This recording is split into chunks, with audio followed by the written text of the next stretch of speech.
భారత జాతి గర్వించదగిన నేత వాజ్పేయి అని ఏపీ సీఎం చంద్రబాబు నాయుడు అన్నారు.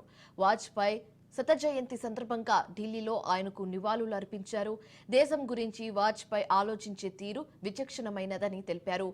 ఆయన దూరదృష్టి కారణంగానే నేడు మన దేశం అలాగే ప్రపంచ దేశాలతో పోటీ పడుతుందని చంద్రబాబు నాయుడు చెప్పారు.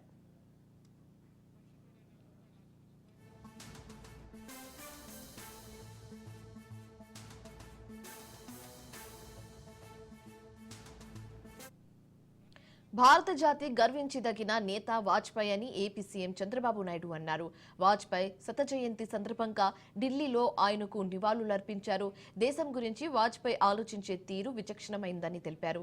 ఆయన దూరదృష్టి కారణంగానే నేడు మన దేశం ప్రపంచ దేశాలతో పోటీ పడుతుందని చంద్రబాబు నాయుడు చెప్పారు.